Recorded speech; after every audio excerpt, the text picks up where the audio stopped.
Okay, this is an assembly video for the Userhackable tea light.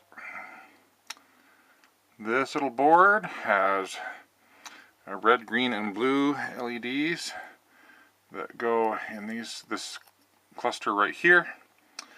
Programming header, so you can reprogram it. An AT tiny chip here, a reset button, and it has some headers broken out because the red, green, and blue LEDs only use 3 pins, so the other 2 pins are broken out. I have the pin 1 here. That one has some useful functions as a pulse width modulated driver. It can also make tone. It can be used to create music. This one here is also an analog input, and so those are some useful functions.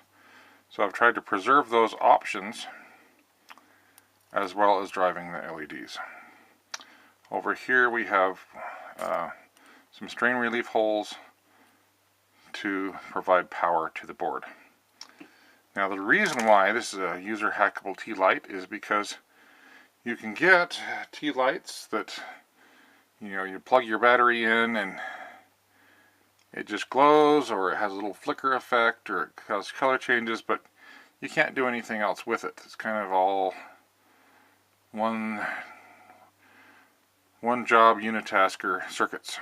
And so this allows us to play with it quite a bit. Alright, so this is how we're going to go ahead and assemble it. We're going to go ahead and start with the one resistor. This resistor is a 75 ohm. The board is listed for 70 ohm.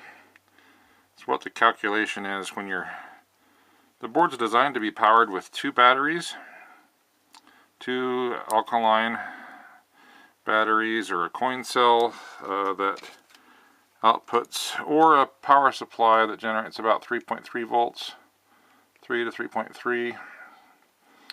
And so the blue and green LEDs, their data sheet allows for a little bit of variation. So the 3.3 volts is just perfectly in the range for the intensities for the blue and green LEDs. The red LED needs a current limiting resistor, so we put the 1 current limiting resistor on for the red LED. While I'm doing this row of pins, I might as well do the chip.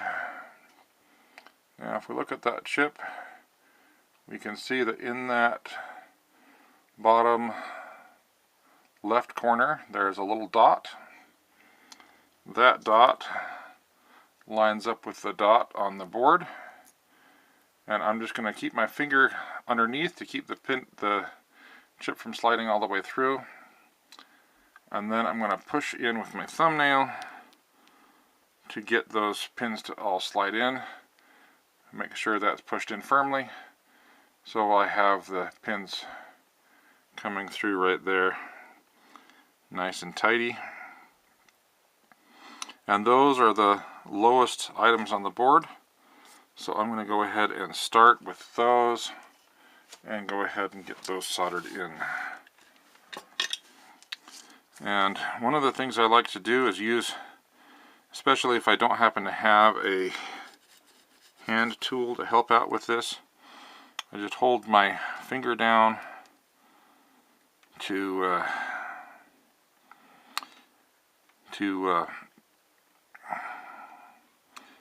soldering. And okay, so the fingers to hold it, and I'm using my other fingers to aim the solder.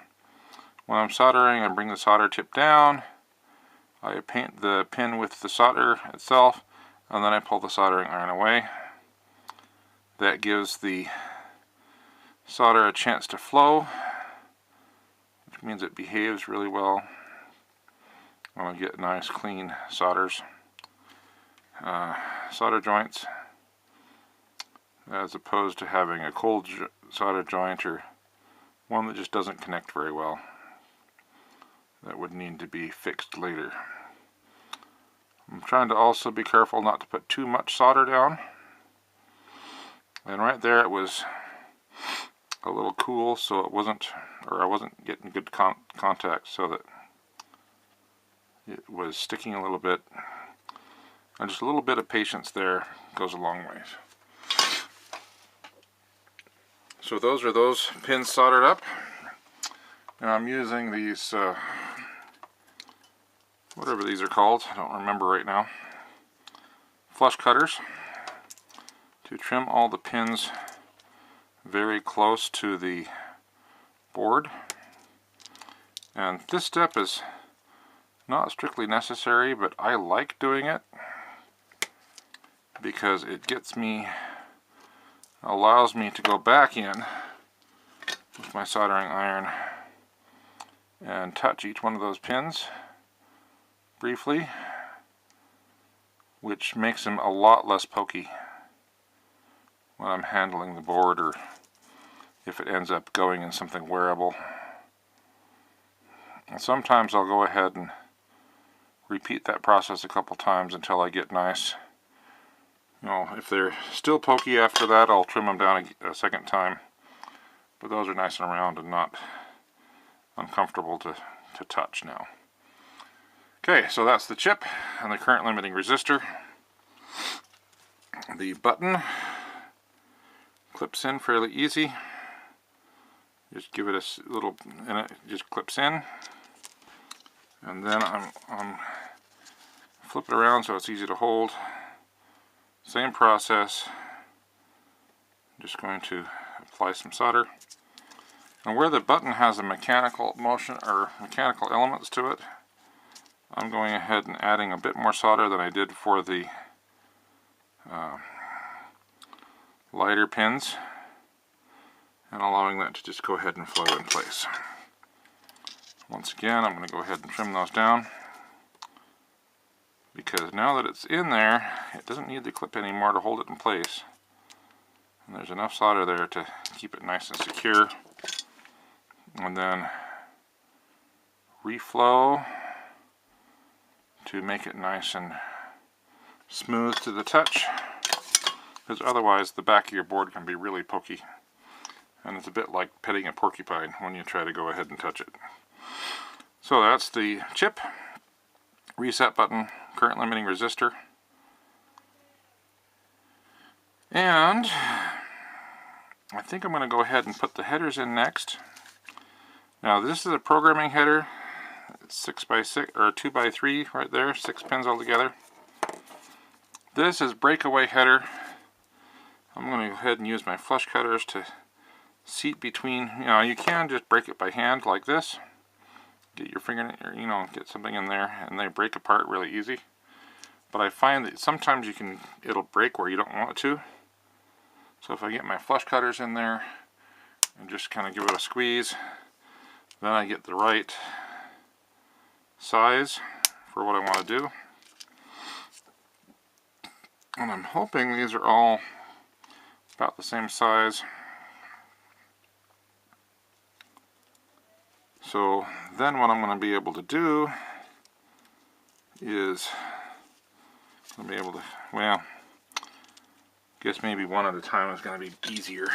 Alright, so once again I'm going to hold it down a little bit. That's a little bit wobbly.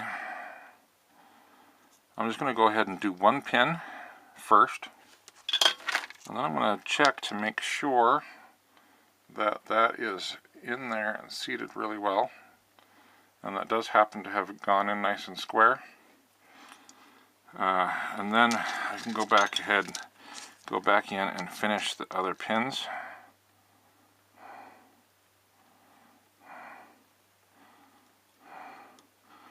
And make sure I solder them in nice and clean. And then, and there I'm just letting the solder itself flow to do the work of getting a You know, just being a little patient and letting the solder do the work to make sure it's nice and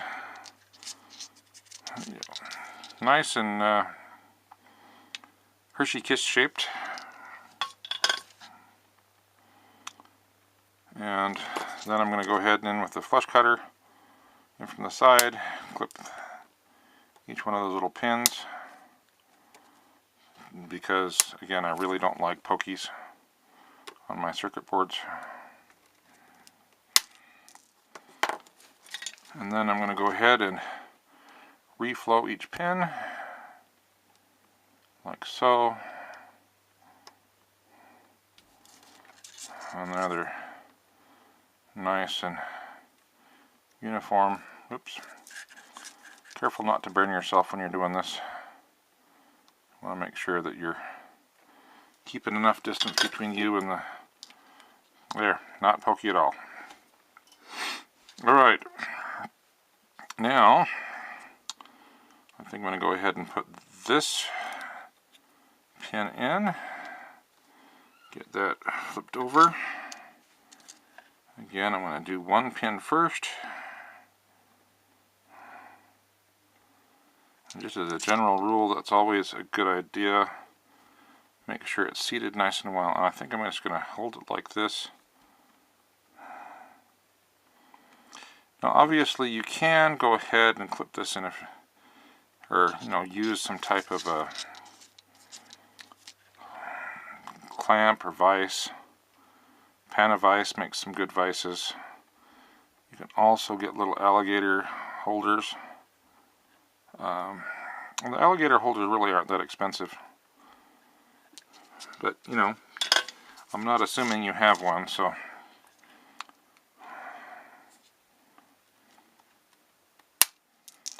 My finger in the way there keeps it from flying all over the place. And that one got cut a little bit close, but it's still good. Then reflow them so they're not pokey. Nice and smooth. Alright, so that one looks good. I'll do the next one over here. Yeah. Actually, I'm going to do this one on the other side next. Because I think if they'll get a little bit more spread out, they'll make it easier. Because they'll help support each other. Alright. Get one pin to get the thing started. Then I'm going to be careful. See that one, I can't see if you can tell that, but I can see a little bit of light underneath that one. And so I'm going to just grab that on the opposite pin, not the one I'm soldering on. Heat that up, let that reflow. Make sure it's not seated nice and seated well. And then I'm going to go ahead and solder the other pin in once I know it's straight and square. Alright, now there we go. And reflow one other time, giving it time to between pins to make sure that it has at least one pin holding it in place. And then this last header over here.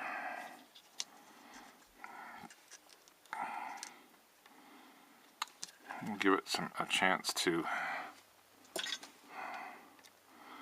again, I'm going to do one pin, and then that's not straight.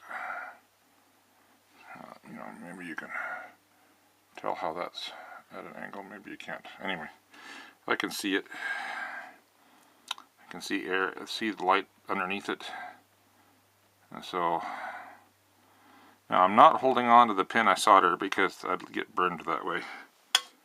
And it probably wouldn't cause any permanent damage, but it would be a little ouchy. And that would be uncomfortable.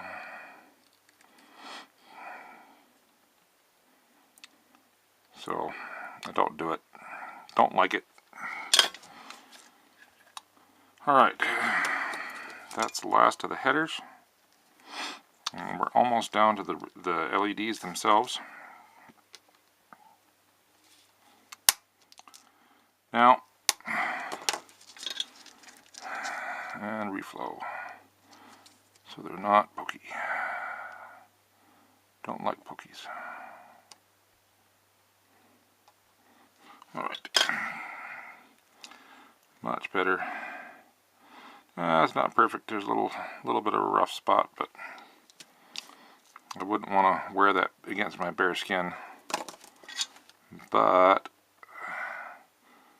far less pokey than it would be if I didn't trim them off. Okay, so now I'm down to my LEDs. Now the idea is for this to be a tea light where I have something else above the board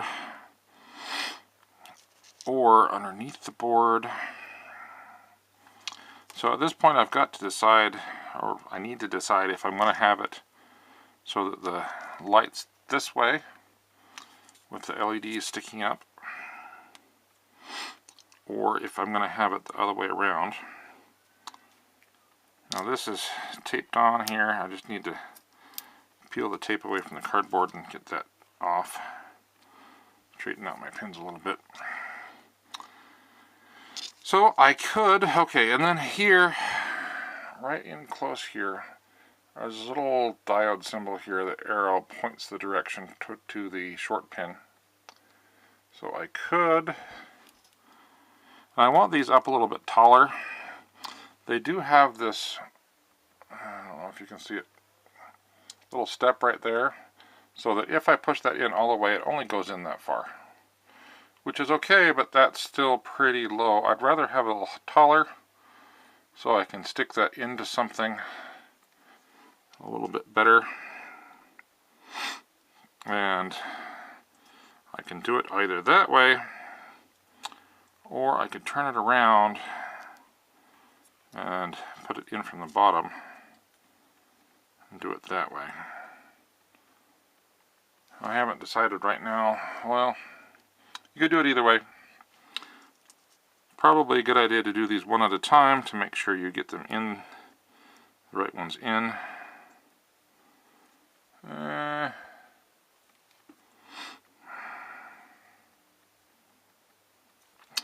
think that I'm going to put these in this way for this one. And I'm going to want to have those up about that far, I think. And so I'm going to go ahead and just kind of eyeball that for the first one. And then I'm going to solder in one pin first and make sure that's kind of the way I want it. And then I'm going to adjust it a little bit to make it a little bit more lined up. And then I think I'm going to do the other LEDs, get the other LEDs in there next. So I've got the blue one next. Again, short pin follows the arrow. So that one goes in there like that.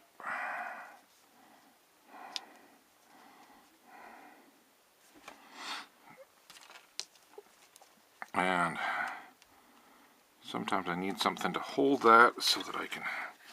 Now I'm going to go ahead and solder in this pin here. That's right next to the red pin. And with a little bit of luck, that means I'll be able to adjust those two together. Maybe.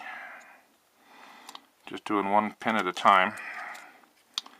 And then the green one comes next.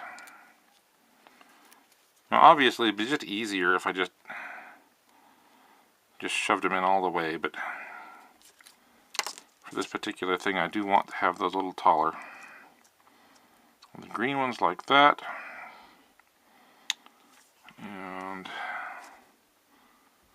you know, it'd be great if I had a little something to put that in.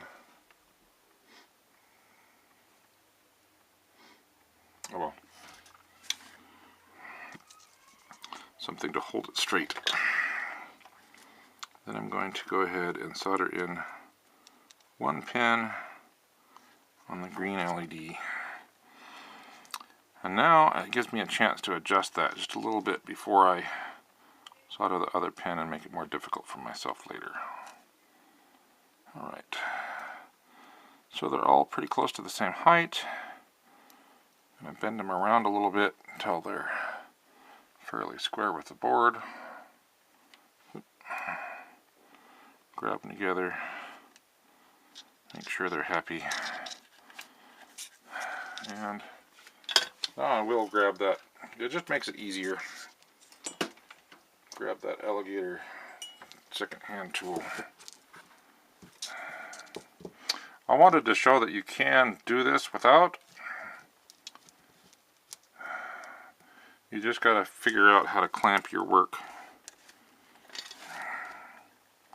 It is much easier with the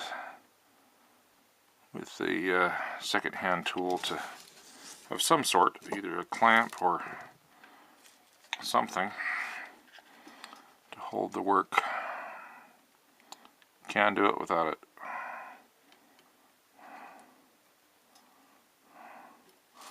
There we go. Pretty sure I got this at, well, if not this one, I've got another one I got from Harbor Freight for not a lot of money. So they're pretty useful tools. Now, I'm going to go ahead and trim off these LED pins. Now that I've trimmed them off once, I'm going to go back in and try to see if I can't get closer a second time, because the further those stick up, the more pokey they be.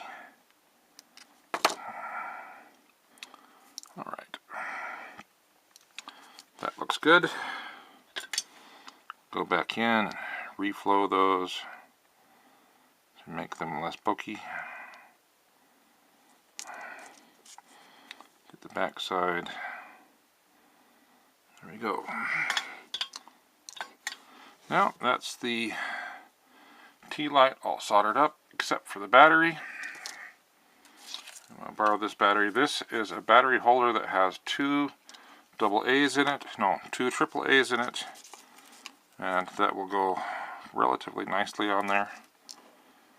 I've got tape over these ends to keep them from touching, because that's bad. Now on the relief, I'm going to do these one at a time. Again, I should try to keep them from touching. Alrighty, that goes through there. I'll just kind of curl that enough through that I can get my soldering iron in there. I'm going to grab it by the alligator tool again. They are nice. Nice to have. Pan of vices are nice too, but these are a lot cheaper.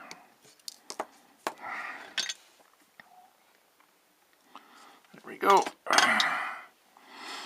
And the other one through the strain relief hole, back out.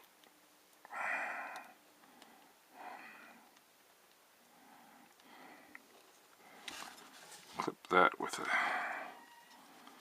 alligator clip there to hold it in place while I solder.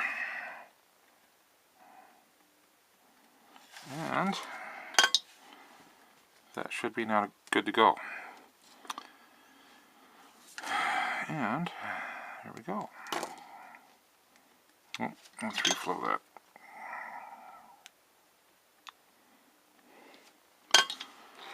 Now I'm going to go ahead and tug that through and twist the wires up a little bit so that they will behave themselves,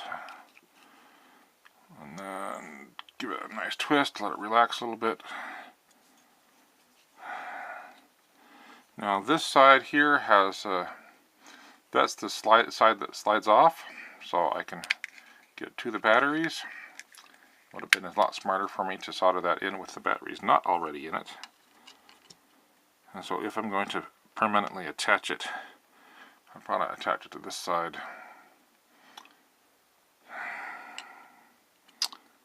And there's various different ways of doing that. I think I'll hold that off, but that is the Userhackable tea light assembly. You can also flip the LEDs around from the back side if you want. If you're sticking it into something, that might be easier. And there you go.